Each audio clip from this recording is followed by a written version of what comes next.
I rented a house, at a price too good to be true. Excellent neighborhood, beautiful high-end amenities, especially the swimming pool. But good deals are sometimes that way for all the wrong reasons. I started seeing a woman in the swimming pool while enjoying a swim one day. At first I thought she was a trespassing neighbor, just wanted to swim in the pool. But when I was about to tell her to get out of the pool, she vanished like a shadow. I figured I had spent too long in the pool, so I got out and toweled off, then went inside. But later, I saw her in the pool again, and not just there. The lady would be on the pool deck, in and about the yard, peering in through the sliding glass door as I watched TV, and even came into the house despite the door being locked. She left wet footprints throughout the house. She never changed from her swimsuit, a pink and blue 1980s one-piece with a tie waist. She even had a hairstyle from that era. She was very beautiful, but was very strange in her behavior. She would ransack my room, mainly rifling through my private things. She would appear at the most unexpected and inappropriate times, often startling me. She would sit on the couch and watch TV, come in and pull the curtains aside as I showered, or climb into bed next to me like a house cat. She would speak to me, but her voice often sounded far away, or had an echo to it as if she were in a shower room. My boyfriend at the time encountered her, and got scared off. He refused to set foot on the property again.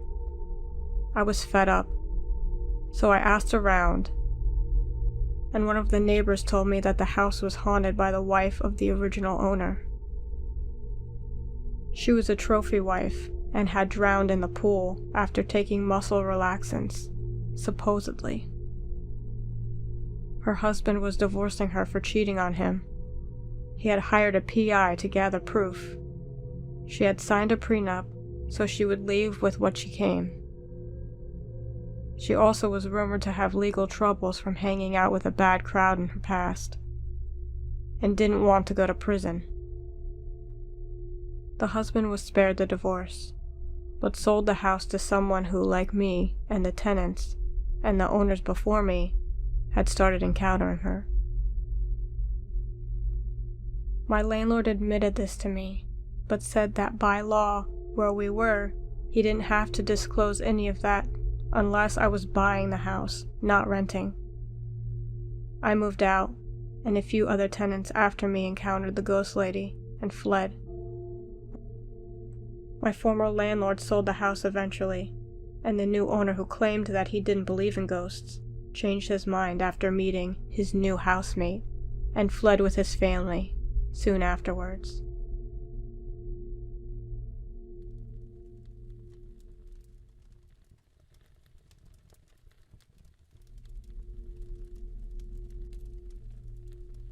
Around March last year, I was staying at a friend's house because I was visiting them in university. They live in a house with 5 other people, all with different other course studies. Anyway, I slept on one end of the room and them on the other. We watched some Netflix and just chilled until we got ready to go to sleep. My friend had passed out already, so I went to the bathroom to do the usual stuff before bed, and got hit with a huge wave of grief. As if I was grieving over the death of someone, even though I've never experienced a loved one close to me die. I started bawling, and had to sit down and collect my breath. That's when I noticed the shower had steamed up, yet no one was in here showering. There was no way it could steam up the mirror too. The door was shut and locked, and I could have sworn above the door there was a window. Too high for anyone to look inside. You'd have to have stilts. I see 2 eyes looking at me. This was when I started to freak out and immediately opened the door. Nothing was there, except I heard someone walking down the stairs. I woke up my friend and we both freaked out together, yet I heard nothing after that.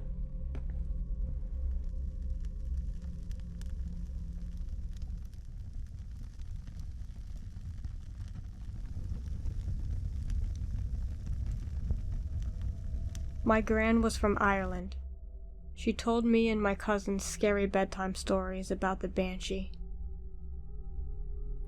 She once told us that when she was 13, she was running an errand for her mom with her sister Mary.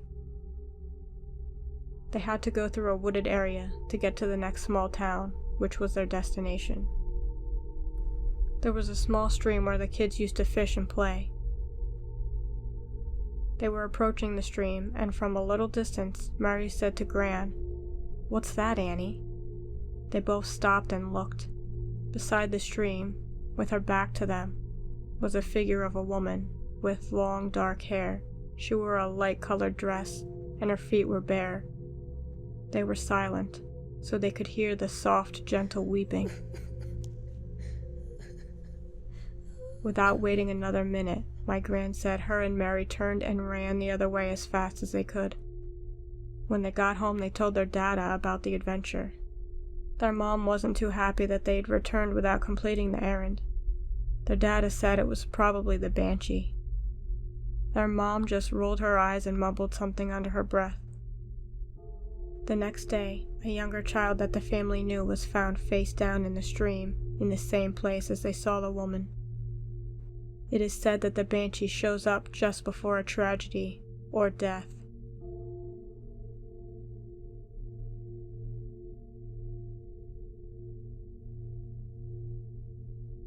Over the heath, there was an ancient crumbling waterhouse, where the entire estate's water system was managed.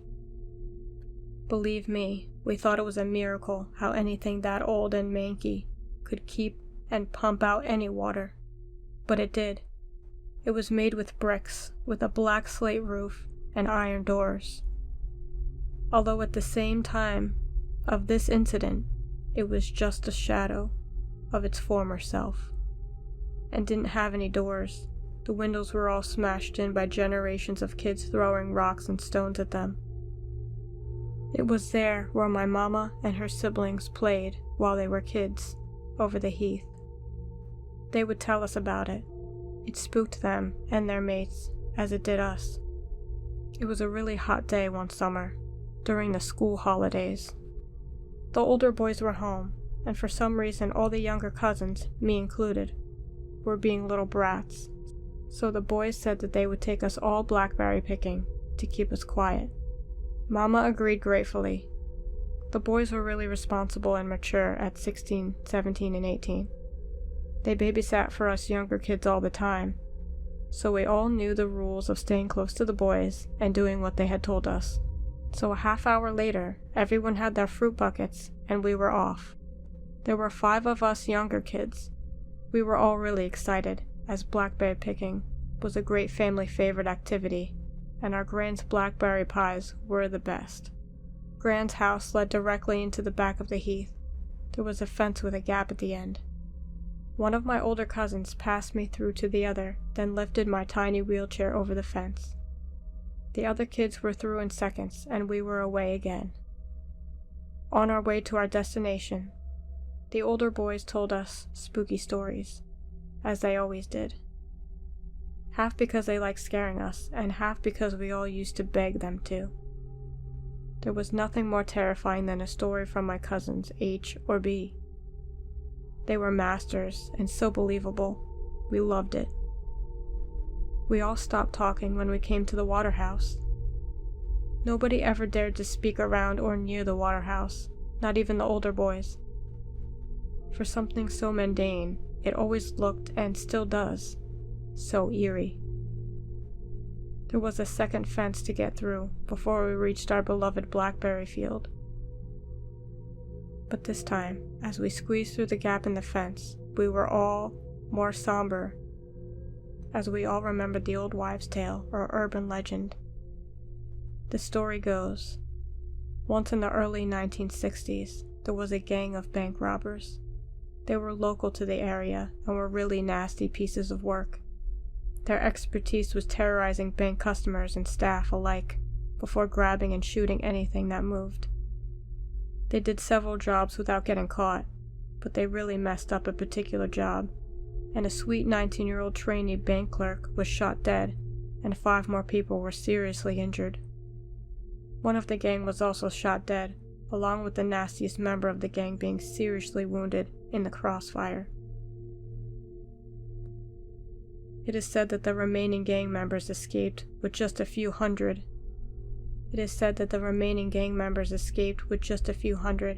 And made their way over to the heath and hid out in the old waterhouse. It was newish at the time and a perfect hideaway for the murderers. Gang. There was a lot of contention and stress between the remaining gang. Although it was never proven how, the bodies of all 3 of the remaining gang members were discovered rotting away in the waterhouse 6 months later. A few years after, the weird stuff and creepy noises started occurring near and around the waterhouse.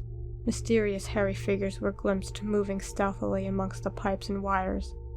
A dank, moldy, rotten smell, like aging river weeds, was always smelt around the area of the waterhouse, and menacing murmurs could be heard day and night.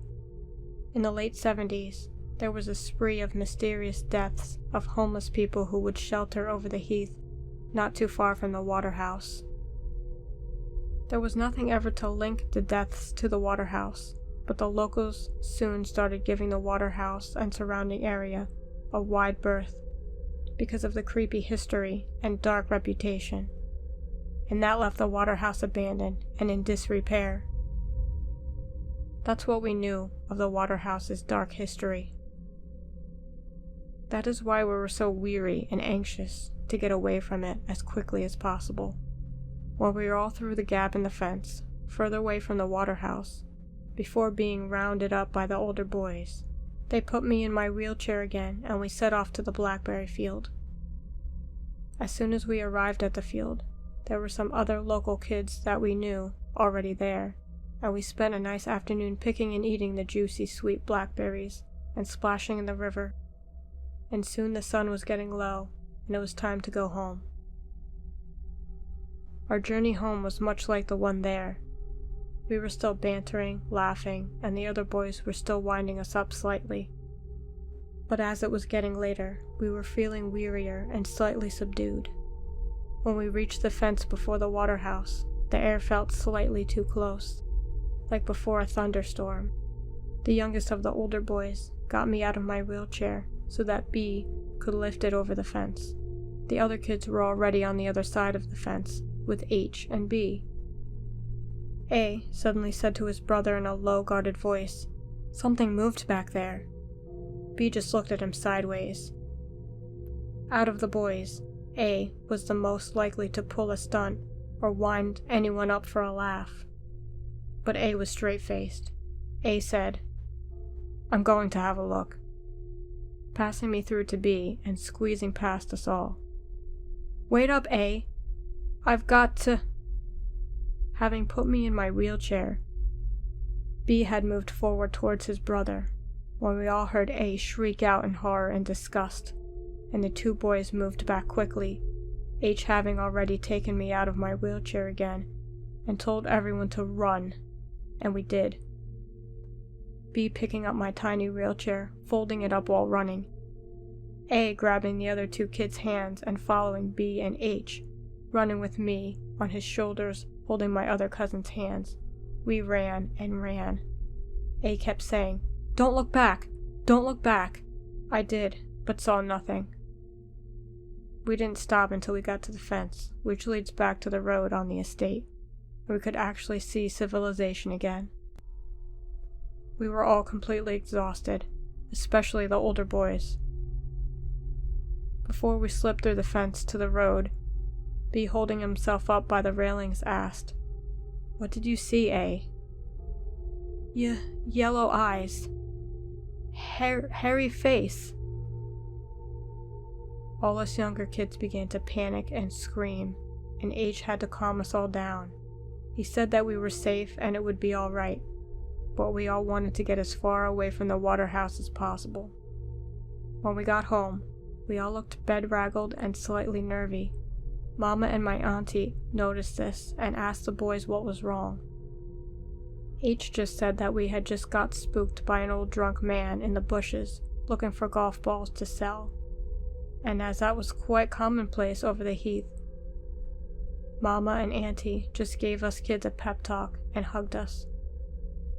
We never did tell Mama or Auntie the truth about the yellow eyes and hairy face, or find out what it actually was. But us kids didn't go near the waterhouse for a long time after.